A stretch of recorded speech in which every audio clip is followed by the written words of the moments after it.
Obrigada.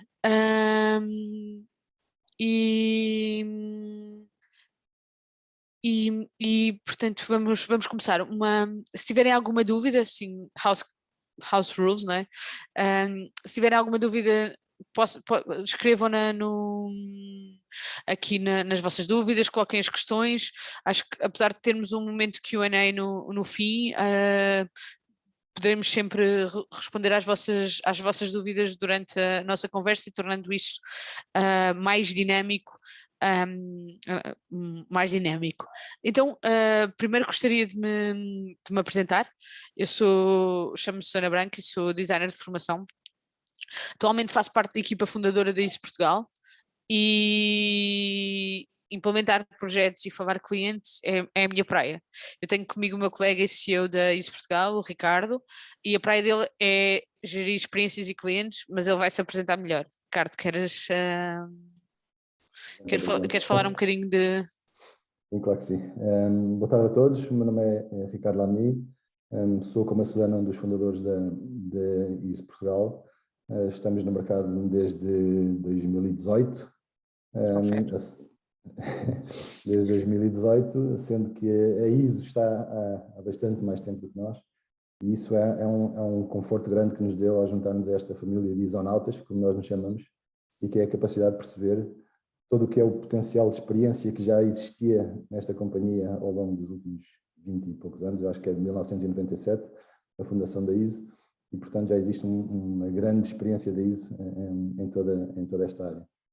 Como podem ver aqui, a ISO é uma especialista em experiência de cliente e em experiência de colaborador. Ao contrário de outras consultoras, nós só nos dedicamos a estes temas. Fazemos com uma série de clientes como estes que vocês podem ver aqui e muitos mais. Para vos dar uma ideia, nesta altura a ISO está presente em 18 mercados a nível internacional.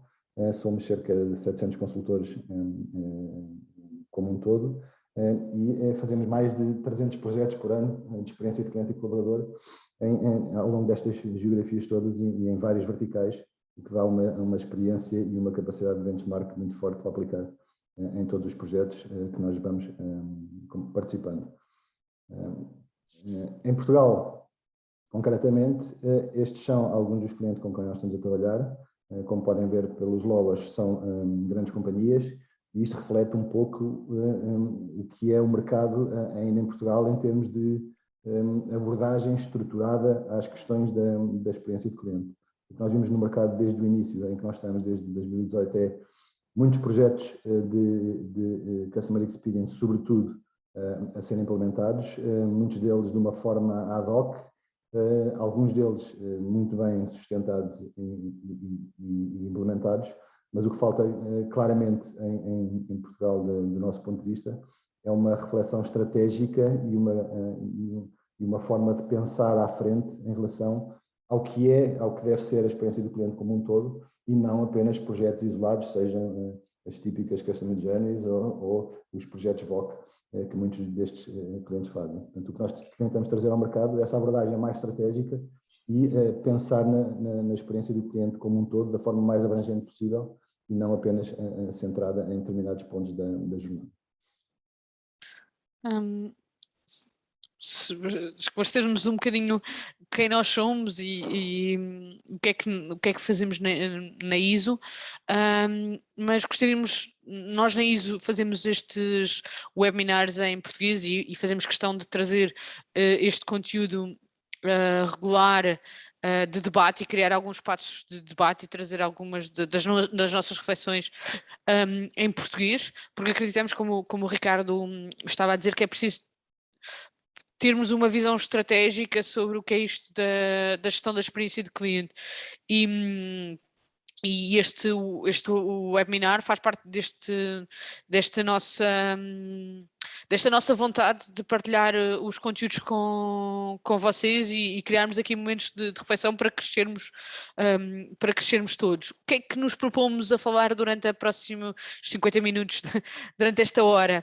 Nós gostávamos de apresentar um conceito que é a Hyper Experience, Também no final falarmos um bocadinho da nossa certificação em Customer Experience Management, porque acreditamos também que o mercado também evolui tendo certificação e tendo conhecimento. Mas acima de tudo gostávamos de conversar um bocadinho com vocês sobre este e apresentar-vos este conceito que a ISO tem trazido ao mercado, que é a Hyper Experience, e refletir um bocadinho sobre o futuro da experiência de cliente, o futuro e quais é que são essas tendências da experiência de cliente. Comecemos então, mas acho que se calhar primeiro, antes de falarmos um bocadinho do futuro, seria importante, Ricardo, dar-nos aqui dar-nos um contexto, o que é isto das experiências, não é? Como é que nós gerimos as experiências? Sim, eu acho que é importante percebermos como é que chegámos aqui e de que forma é que nós pensamos e qual é o racional por trás da forma de chegarmos a este conceito. A Hyper Experience, como a Susana estava a dizer, é a nossa forma de ver o que vai ser a gestão da experiência do cliente nos próximos anos, mas até chegarmos aqui, o que nós vos queríamos passar era um pouco da maneira como nós achamos que isto aconteceu e porque é que estamos a pensar assim desta forma nesta altura. Então, se nós pensarmos aqui, muito rapidamente, passando em cima deste slide, se nós pensarmos que há 100 e poucos anos atrás estávamos no que era a era da produção, em que quem controlava e quem produzia mais era quem tinha o mercado, passámos depois para a questão da era da distribuição, quem chega mais rápido, mais longe, passa a ter o domínio do mercado, e temos ali uma série de empresas que são emblemáticas de cada uma destas eras. Passámos depois para a era dos 90, onde a informação e os grandes sistemas de informação fizeram com que as empresas se fossem desenvolvendo. Foi aqui que, nestas alturas, que nasceram as Amazons, as Googles, por aí fora, onde tudo o que era grandes sistemas de informação foi passando a ser dominador no mercado. Mas agora, desde 2010 mais ou menos até esta altura, nós estamos no que chamamos na era do cliente. E a era do cliente é nós podemos perceber que tudo o que são estes grandes sistemas de informação cada vez se foram democratizando mais, onde hoje em dia uma companhia pode ter um CRM a custo zero e funcionar de uma forma que há 10 ou 15 anos atrás era completamente impossível. E, da mesma forma, em tudo o que foi a digitalização e estes 2 últimos anos vieram acelerar isto ainda mais do que o que estava previsto nesta altura na era do cliente, tudo o que é a digitalização e a capacidade do cliente estar completamente em cima do que é o acontecimento faz com que eu possa simplesmente mudar de fornecedor com um clique, com um swipe num telemóvel, e não é preciso muito mais do que isso. Portanto, esta questão faz com que estejamos em cima do que são as grandes tendências em termos de experiência do cliente nesta altura, que é, por um lado, a questão do cliente digital, cada vez mais em cima da mesa, por via disso, a questão da decisão real-time, e a decisão real-time faz com que os nossos sistemas, e até a uma determinada altura nós podíamos considerar que geríamos a experiência numa lógica semanal, mensal, através de um reporting que íamos entregar à administração. Neste momento, o que está a acontecer já é uma lógica de real-time em que eu meço a experiência em cima da interação. Portanto, a partir do momento em que eu tenho interação, eu faço imediatamente um survey ou quer que seja uma interação com o cliente para medir a experiência e em cima disso eu vejo exatamente o que é que está a acontecer e posso atuar. Por via disso, tudo o que é a capacidade de poder impactar a experiência do cliente e por via disso o resultado do negócio tem sido muito mais acelerado a partir desta altura. Portanto, podes passar? Isso. E, portanto, a questão aqui é que o que era e o que é a experiência do cliente, nós temos que perceber exatamente o que significa. E esta questão desta última tendência de colocar as emoções em cima dos processos de negócio, porque o cliente está a tomar decisões constantemente em real time, faz com que nós pensemos o que é isto da experiência do cliente e o que é que isto significa realmente e de que forma é que isto afeta as decisões de negócio dos nossos clientes e, por via disso, as decisões que nós, enquanto companhias, temos que tomar. Portanto, o que vamos ver é de que forma é que a experiência que nós sentimos ou as experiências que nós vivemos impactam as nossas formas de olhar para o mundo e, neste caso, em termos de consumidores ou de clientes. E por isso a questão de o que nós vivemos enquanto clientes passa a ser uma questão completamente fundamental e uma variável fundamental da forma de nós, enquanto empresas, olhamos para a forma como fazemos negócio. E daí a questão, Susana, se passares, de percebermos que A experiência do cliente, que é tudo, todas as interações que um cliente vive com uma marca ou com uma empresa, nós podemos pensar que é gerada no cliente, e essa é uma questão fundamental, ou seja, nós encontramos muito no mercado, encontramos muito em muitas das empresas onde vamos, uma questão de medir a experiência de processo para fora e não de cliente para dentro. Isso faz toda a diferença quando nós estamos a querer mudar processos de negócios e transformar a experiência aos olhos do que os clientes nos estão a dizer. Portanto, o simples facto de nós nos colocarmos na pele do cliente e eu me colocar numa perspectiva de eu compro, em vez de ser numa perspectiva de eu vendo, e o que é que eu faço quando compro e o que é que eu faço quando vendo, são duas perspectivas completamente diferentes. E, portanto, cada vez mais, e no mercado português isso é muito evidente, as empresas estão a dotar de programas de voz do cliente, de sistemas que ajudam a controlar a voz do cliente no sentido de trazê-la para dentro da empresa e, por via disso, atuar em cima da gestão da experiência. Esta experiência tem, depois, é uma forma abrangente de olhar para a forma como as companhias e como as empresas se posicionam. Porque nós podemos dizer que a experiência é criada por tudo o que é e oferece, no sentido em que a experiência eu posso passar consoante o tipo de empresa que eu sou, eu passo pela minha marca, eu passo pelos produtos que vendo, ou eu passo pelos serviços que presto. E todo este bando de formas de passar a experiência para o cliente tem cada vez mais impacto e é cada vez mais interligada. O que nós estamos a ver cada vez mais no mercado é uma conjugação destas forças todas a atuarem em conjunto, muito mais do que olhar para eles de forma isolada. Não é? E depois a questão do controle, porque ainda que nós não tenhamos o domínio da cadeia toda de valor, a questão é que a experiência se pode refletir ou não nas nossas marcas. E para isso, cada vez mais, a questão das redes sociais e tudo que se passa na voz não estruturada, como nós costumamos dizer, tem um impacto enorme na questão da gestão da experiência. E isso faz com que nós possamos estar a passar experiências a clientes que podem estar connosco numa loja, ou podem estar no lado lá de um telefone, ou podem estar a ver os nossos sites e dentro das nossas lojas e a fazer compras. Portanto, cada vez mais a questão da presença do cliente se desmaterializou e, portanto, a questão aqui é nós podemos perceber que estamos cada vez mais numa lógica de omnicanalidade, que não é o mesmo que multicanalidade. Isso ainda é um processo em construção e temos que perceber que a experiência que eu quero passar enquanto companhia tem que ser a mesma, independentemente do canal, porque o cliente o que espera é isso e já nem sequer me compara enquanto companhia com as empresas da minha área de negócio ou do meu vertical. Portanto, quando nós estamos a falar de gestão da experiência do cliente como um todo, nós estamos a ser comparados em termos digitais com os melhores players digitais a nível nacional e internacional e quando estamos a falar de outras áreas de negócio da mesma forma. Portanto, nós temos que ter essa capacidade de perceber que estamos sempre a ser comparados com todas as experiências que o cliente vive em toda a sua vida. E isso é uma questão cada vez mais abrangente. Ana? Ia passar aqui, sim. Ai, Não passa. Não passa. Tá. Oi. Eu não lhe mexi. Já passou? Já passou desse lado? Já passou.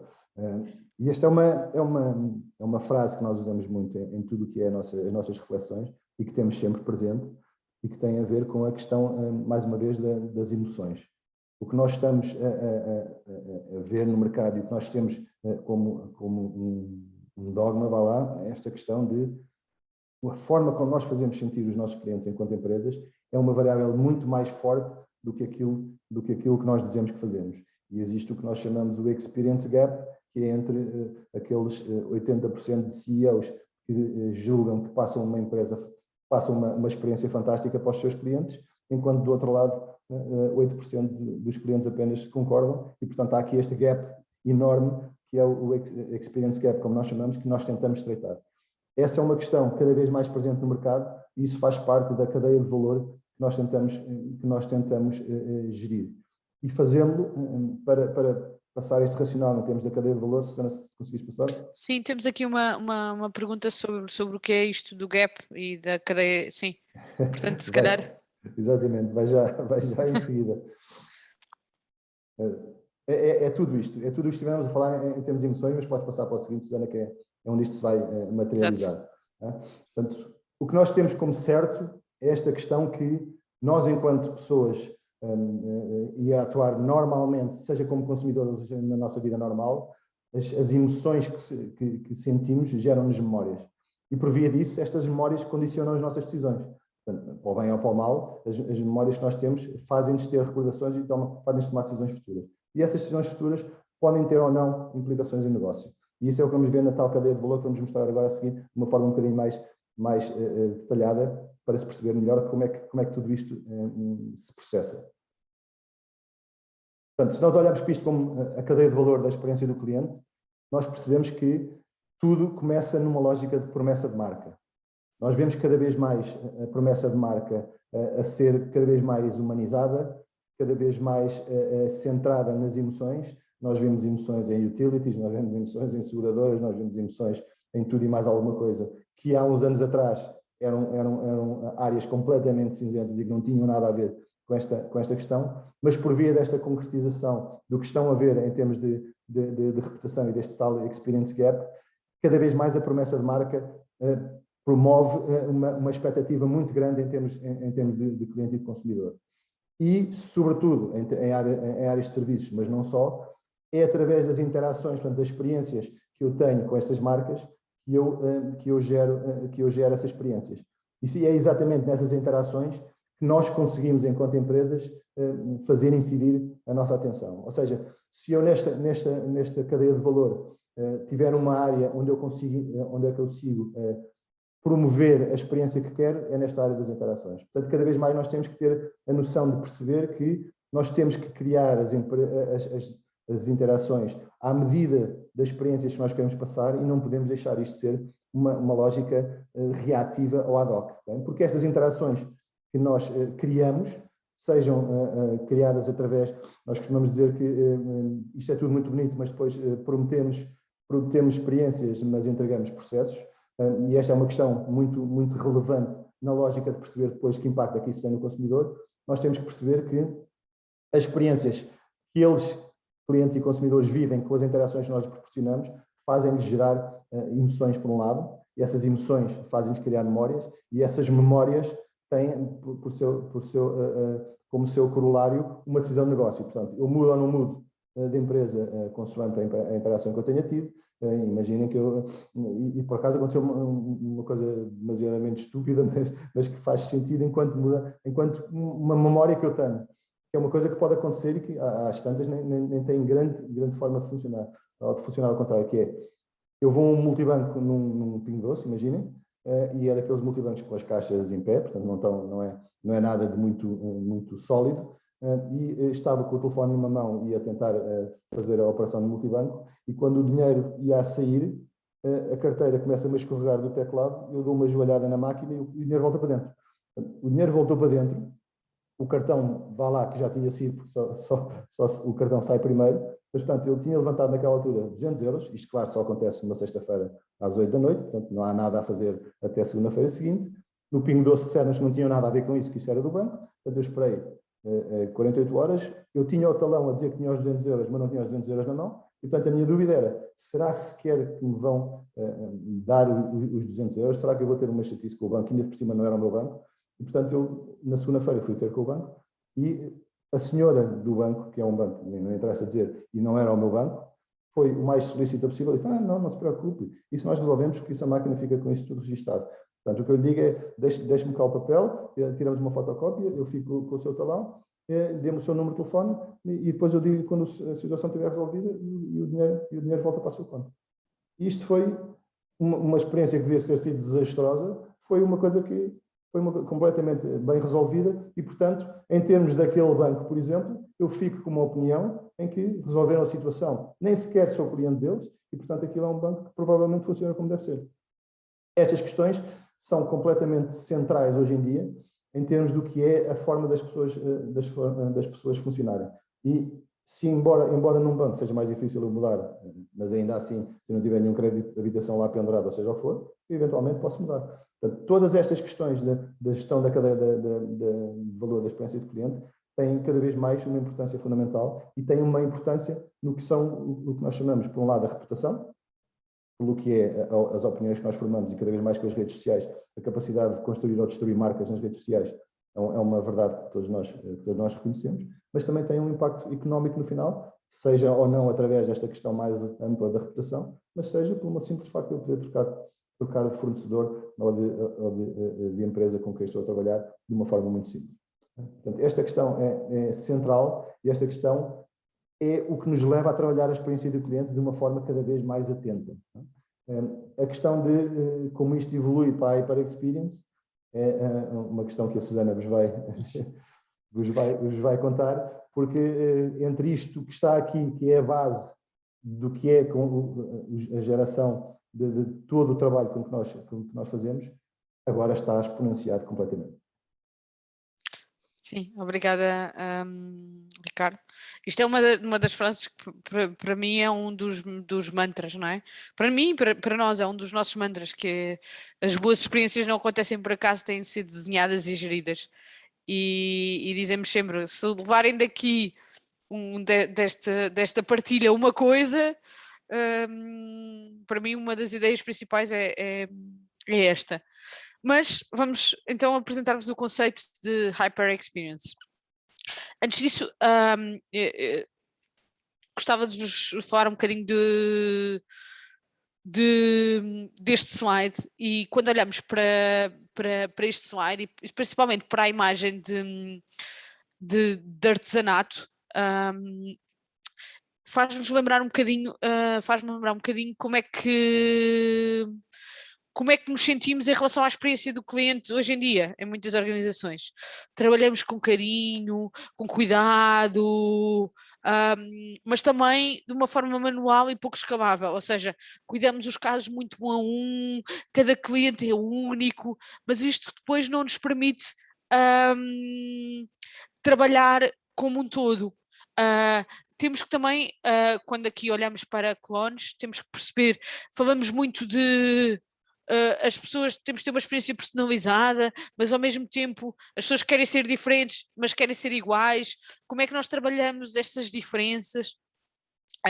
Também olhamos aqui um bocadinho para a relevância, tantos canais, a experiência de tantos canais, qual é que é o canal relevante, onde é que nós podemos medir, e também toda esta mudança, portanto, este contexto que tem a ver com também o próprio contexto de trabalho, toda a digitalização, e tudo isto está a mudar e está a tornar cada vez mais complexa a gestão das relações com os nossos clientes e com os nossos parceiros, e por isso é preciso começar a olhar para este futuro da gestão da experiência de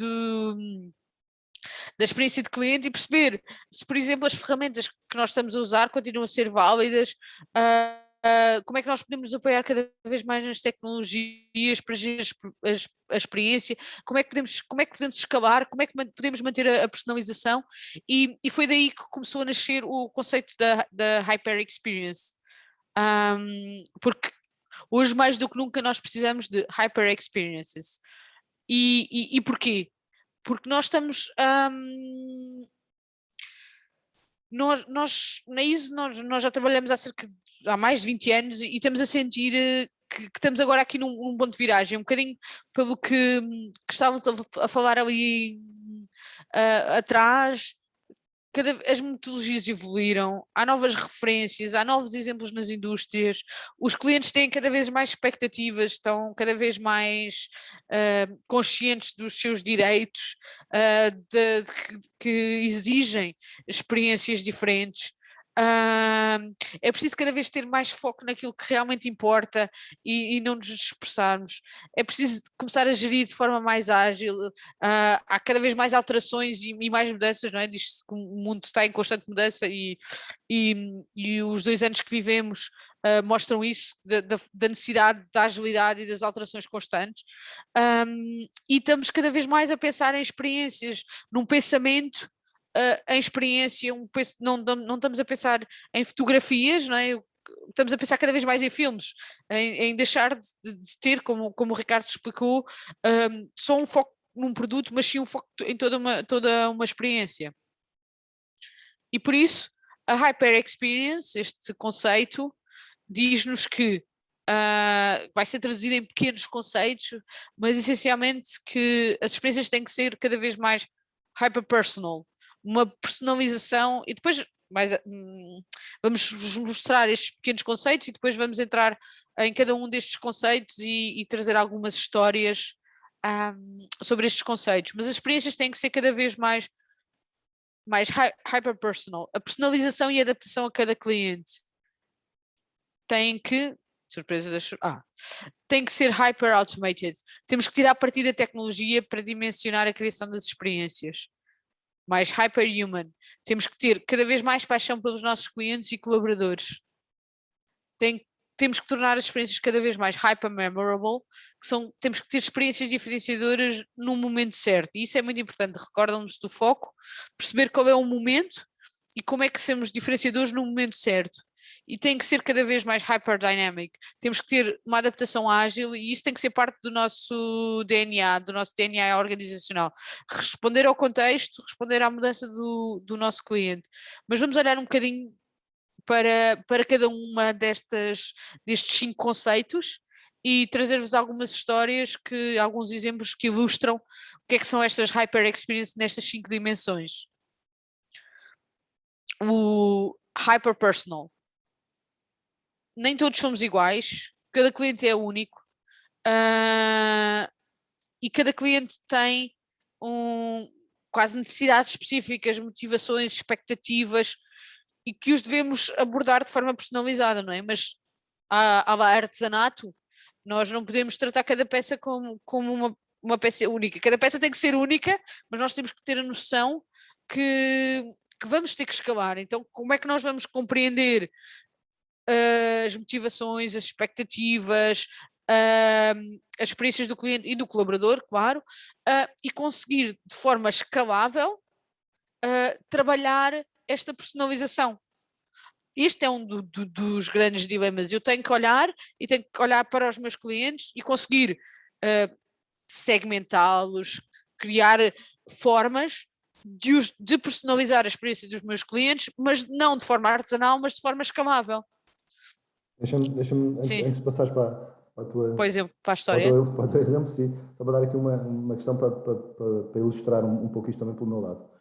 Eu que tenho mais de 20 anos de experiência, sobretudo na área do marketing, e muito pela via da área do marketing relacional na altura, e que estive ligado àqueles movimentos há uns anos atrás, de Peppers and Rogers e One-to-One e por aí fora. Isso foi para mim, desde muito cedo, um objetivo.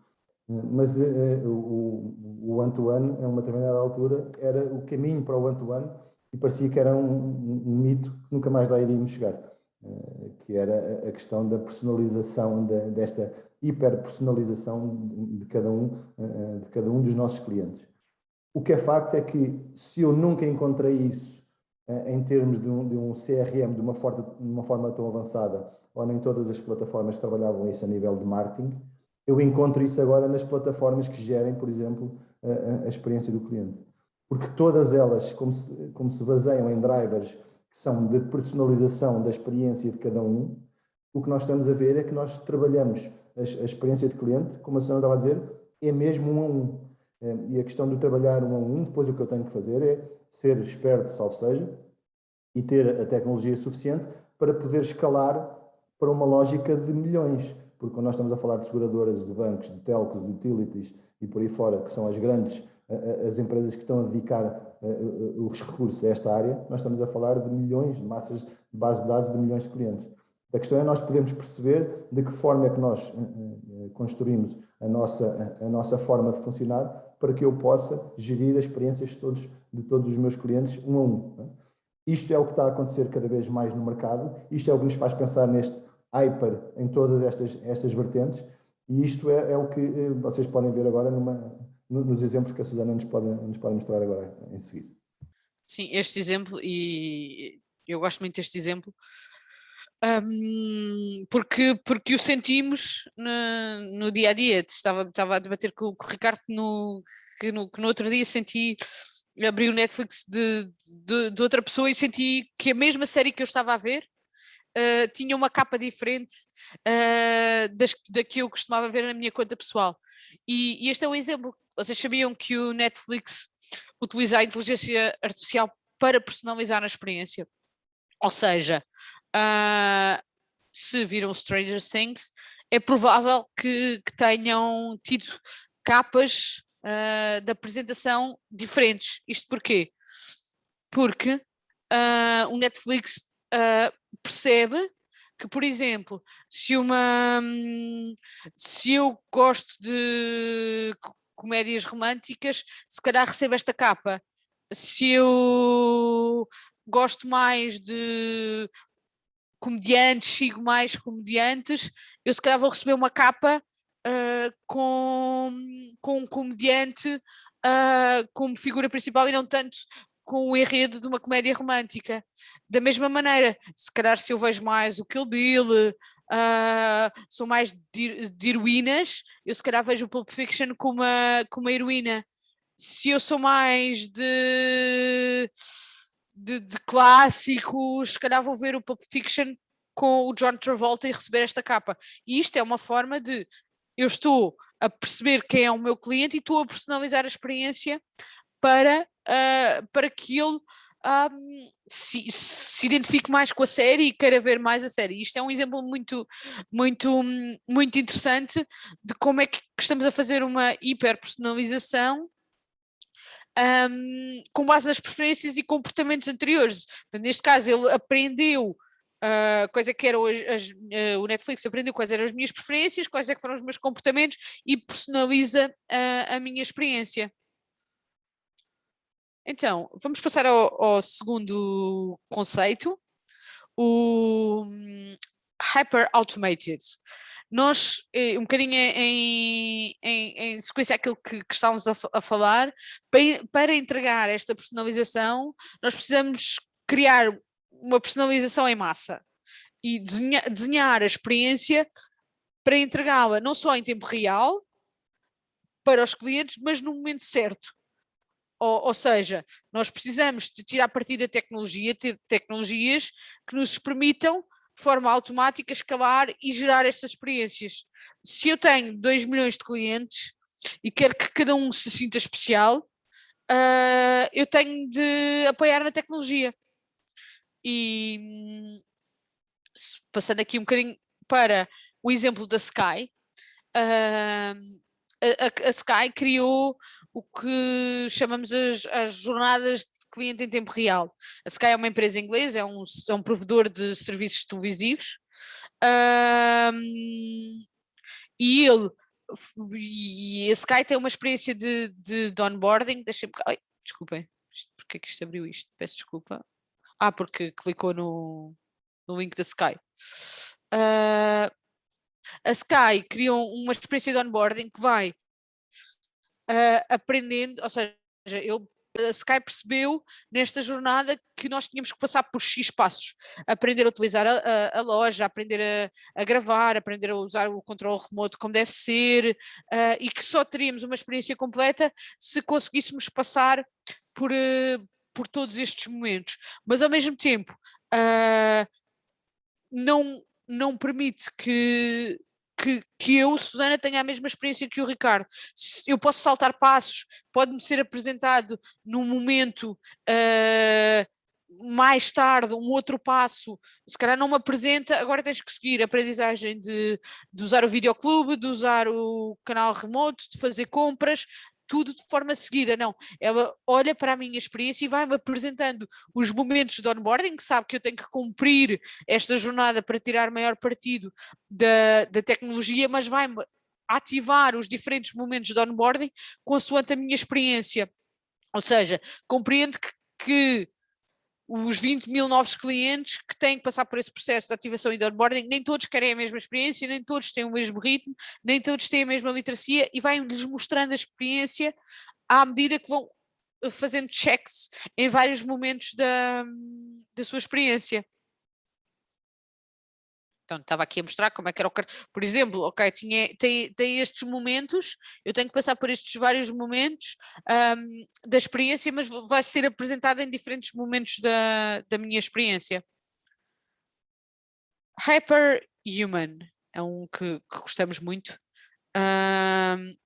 E porque é que é muito interessante que as experiências sejam cada vez mais humanas? Porque nós temos a tecnologia, mas nós não podemos perder esta ligação humana. E esta conexão humana é tem que ser o centro de cada interação, de cada produto, de cada decisão organizacional. Nós temos que olhar para os nossos clientes e colaboradores como pessoas, e isto é que nos vai diferenciar, e nós, ao perceber que é este nosso ecossistema de pessoas, o que é que lhes interessa, nós conseguimos desenhar experiências cada vez mais relevantes. E fala-se muito de human-centered, mas temos mesmo que olhar e perceber quais é que são as decisões e como é que eu posso ser diferenciador para as pessoas que estão a tomar uma decisão e utilizar o meu produto ou o meu serviço. E eu gosto muito do exemplo da história que vos trazemos a seguir, que foi vivida por uma colega nossa, que viajava muito na Ibéria, que é o Iberia Plus para as mamãs. É normal que, compreendendo que somos humanos, no período da maternidade viaja-se menos. Por questões físicas, por questões óbvias, viaja-se menos. Então a Ibéria percebeu isso e fez um prolongamento dos pontos durante mais um ano. Ou seja, a todas as senhoras, e por acaso não sei se estende também à paternidade, mas que apresentassem o certificado de gravidez, a Ibéria prolongava durante mais um ano os seus pontos. Isto é ser hyperhuman, é perceber esta condição humana e perceber quais é que são as necessidades para criar experiências diferenciadoras. O próximo conceito da Hyper Experience é Hyper Memorable, ou seja, não nos basta apenas cumprir as experiências, hoje em dia temos que cumprir e temos que surpreender. Nós a seguir vamos até falar um bocadinho disso, mas eu não posso apenas entregar pela base, eu não me vou diferenciar se eu estiver a fazer quase uma experiência plana. Eu tenho que criar memórias no meu cliente, eu tenho que ser relevante no momento certo. Ou seja, nós devemos ir mais longe e ao orquestrar ou criar estas experiências únicas que geram memórias únicas e diferenciais, elas é que vão atrair e, como o Ricardo disse, construir esta lealdade e fazer com que os nossos clientes e colaboradores, porque quando falamos muitas vezes até de experiência de cliente, também podemos falar de experiência de colaborador, se realmente se apaixonem pela nossa marca e vão recomendar a nossa marca e não estão digamos, a consumir a nossa marca por uma questão apenas de conveniência, porque por acaso está ali e faz parte do meu caminho passar por naquele supermercado, naquela bomba de gasolina. Não, eu vou apaixonar-me por determinada marca que eu vou querer seguir, e se esta marca, isto é muito importante, se esta marca se adaptar, porque a marca vai crescer e vai se adaptar ao mercado e vai mudar, eu vou compreender essas mudanças e eu vou ser um fã desta marca e vou segui-la. Portanto, nós temos que conseguir proporcionar experiências memoráveis para depois também influenciar as decisões futuras e querer que pessoas que são, nós chamamos muito de pessoas que são fãs da marca. Diz, Ricardo, ias acrescentar aqui alguma coisa? É só dizer que isto neste momento já tem uma dupla implicação.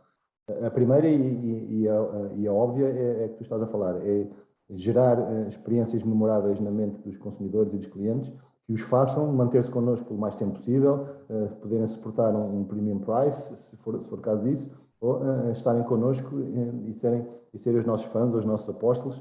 E isso é uma questão que já começa a estar muito presente na forma de funcionar. Hoje em dia existem estudos sobre isso, sobretudo nos Estados Unidos, que é onde vem a maioria destes estudos mais estruturados, que, por exemplo, nas Fortune 100 nos Estados Unidos, nas 100 maiores empresas dos Estados Unidos, 47% dos CEOs dizem que a forma como se pretendem diferenciar comparativamente no mercado é através da gestão da experiência de cliente. Portanto, quando nós vemos que cada vez mais temos produtos homogéneos, serviços mais ou menos diferenciados, e que tudo está numa lógica de convergência, a gestão da experiência é o que faz a diferenciação. E não só é o que faz a diferenciação, como já vimos por via da questão da cadeia de valor, é o que faz a mudança das decisões dos consumidores. Portanto, cada vez mais, esta é uma questão de dupla abordagem, tanto pela parte dos clientes que querem experiências memoráveis, como da parte das empresas que as querem entregar porque sabem que é a forma de se diferenciar. Mostrar-vos aqui a história da Nissan e que é um caso de estudo da ISO, que redesenhou a experiência de test drive da Nissan para criar picos emocionais e para criar experiências diferenciadoras e olhar, será que o test drive é uma experiência plana? Como é que nós não vamos transformar sem ser uma experiência plana, com alguns picos emocionais, e também transformou esta experiência de forma ágil, para que pudesse ir evoluindo e compreendendo no mercado e não ser, isto nós falamos muito, não é? As experiências, é importante que as experiências sejam ferramentas vivas, não é? E que não sejam, nós agora desenhamos esta experiência e esta experiência vai ficar assim e não vai ter alteração. E este é um exemplo do pensar a experiência de test drive, perceber quais é que seriam os momentos mais relevantes e criar memórias, ao mesmo tempo que criou uma experiência que foi ágil e que permitiu mudar ao longo do tempo. E foi muito interessante, principalmente porque também integrou toda a parte, isto depois é um caso de estudo e isto tem sempre impacto económico, mas integrou também toda a parte omnicanal e toda a parte de integração de canais numa experiência de test drive que muitas vezes é uma experiência que se pensa física, não é? E sem integração de vários canais. Passando aqui para o último hyper, é um hyperdynamic, é uma coisa que é muito clara para nós nestes últimos anos, não é? Esta noção de que o mundo está a mudar muito rapidamente, que é preciso haver uma adaptação ao mercado, que não só o mercado muda, o contexto muda, mas também surgem clientes e concorrentes que nos fazem questionar, que nos fazem que as nossas capacidades organizacionais sejam cada vez mais flexíveis e adaptáveis. Portanto, nós devemos conseguir olhar para a nossa experiência e trabalhar a nossa experiência num contexto cada vez mais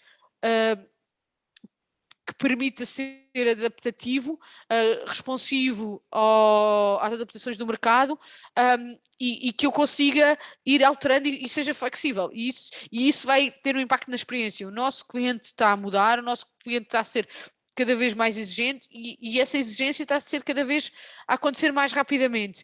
E eu não posso pensar que a minha experiência eu desenho-a hoje e daqui a um mês ela está, se calhar daqui a um mês pode ser um bocadinho precipitado, mas que para o ano a minha experiência está igual.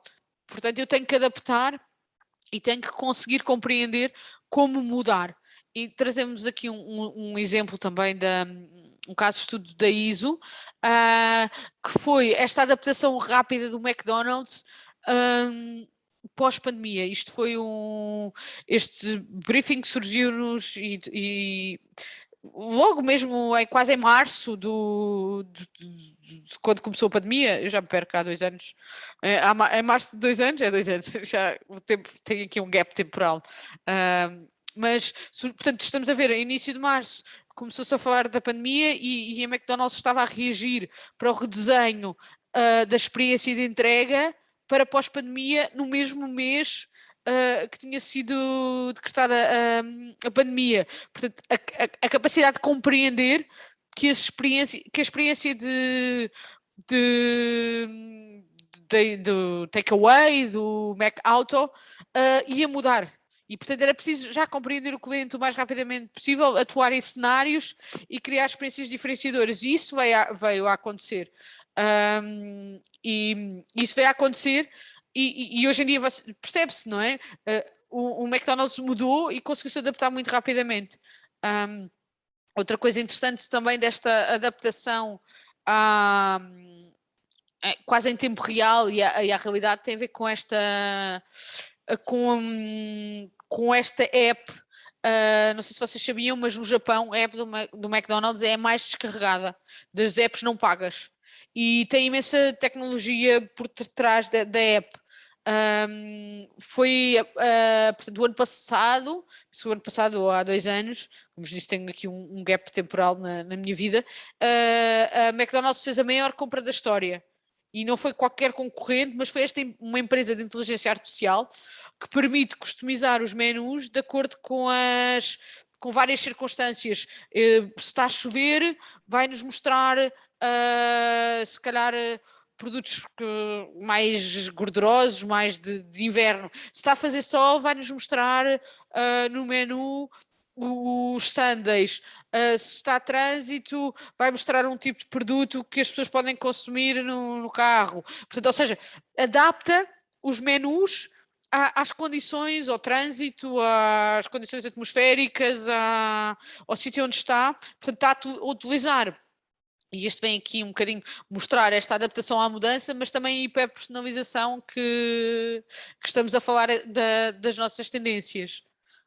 Quis acrescentar, sim. Sim, queria só dar aqui uma nota em relação primeiro ao que falaste antes, que era a capacidade de rapidez de decisão que a McDonald's mostrou na altura, e isto foi uma coisa que aconteceu em março de 2020, que no começo da pandemia, quando eles tinham acordado com a ISO um projeto para desenharem as Customer Journeys, e a Customer Journey, como nós chamamos, as is, como ferramenta de diagnóstico do que era a gestão da jornada dos clientes, e quando a pandemia acontece e o primeiro lockdown acontece e vamos todos para casa, o primeiro confinamento, o que eles vão ter com a ISO, novamente, esqueçam o as is, nós precisamos da Customer Journey to be.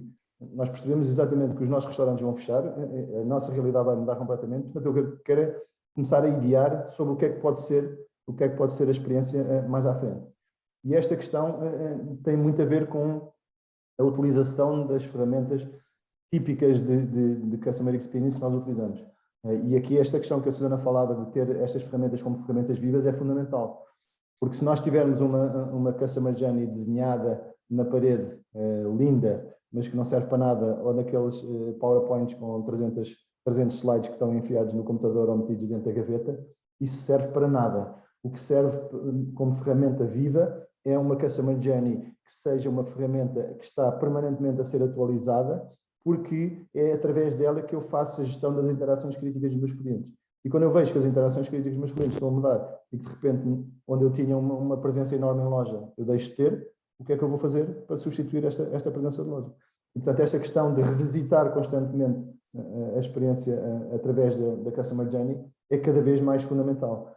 Tanto é que cada vez nós estamos a ver, hoje em dia, há movimentos no mercado brutais em relação a isso, de tecnologia a incorporar a orquestração de Customer Journeys, como eles chamam, a Customer Journey Orchestration, para dentro de tecnologias de voz de cliente.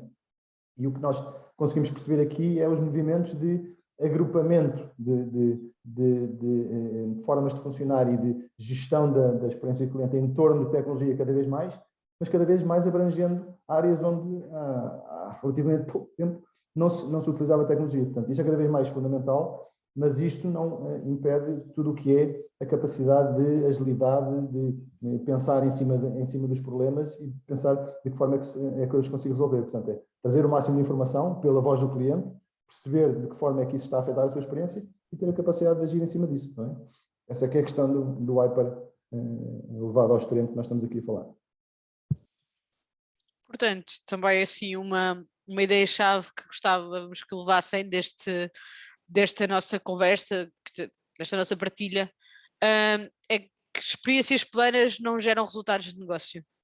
Ou seja, flat experience não geram resultados de negócio. Às vezes as coisas soam melhor em inglês do que em português, mas experiências planas não geram resultados de negócio. Por isso, é preciso trabalhar as experiências não só no que chamamos o conceito de fix me, de resolver os pequenos problemas e elevar esta esta linha da experiência, cada vez, esta baseline cada vez mais para cima, mas ao mesmo tempo trabalhar o que nós chamamos o Surprise Me, que são a geração de experiências memoráveis e perceber, eu vou resolvendo problemas, eu vou subindo a minha baseline, mas ao mesmo tempo eu percebo, nos momentos relevantes eu quero surpreender e construir experiências memoráveis para criar as memórias nos meus clientes. São quase 7, por isso queríamos só, e depois deixamos um momento de abertura para Q&A. Gostaríamos, como tínhamos dito, acreditamos que para a maturidade do mercado é importante também haver certificação e haver formação em gestão de experiência de cliente, e apresentarmos o programa. É um programa que é 100% online, 100% em português, tem uma parte teórica e tem uma parte prática. A próxima edição começa a 1 de fevereiro e vai até 21 de junho. Temos um desconto de Early Birds, e depois posso deixar aqui o site aqui no bate-papo com mais informação, mas de qualquer maneira, se tiverem interesse, podem escrever-me a mim ou ao Ricardo a perguntar mais informação. Nós falamos e entregamos uma brochura e esclarecemos qualquer dúvida. Aproveitar que temos um early bird desconto de 15% para inscrições até 20 de dezembro, para quem estiver interessado. Portanto, deixamos agora um bocadinho em aberto para dúvidas, quer sobre a certificação, quer sobre os conceitos que apresentámos aqui.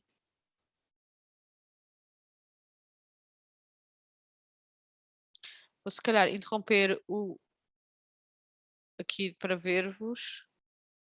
Exato. Perceber se há aqui perguntas. Conseguimos aqui manter até ao final do tempo.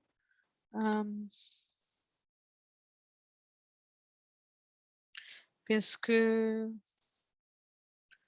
se não tivermos questões, vou dar mais um bocadinho, visto que não, se calhar as vossas dúvidas ficaram esclarecidas e que não há questões, resta-nos só agradecer a vossa presença, e contamos com vocês no próximo webinar. Obrigada. Obrigado a todos. Boa tarde.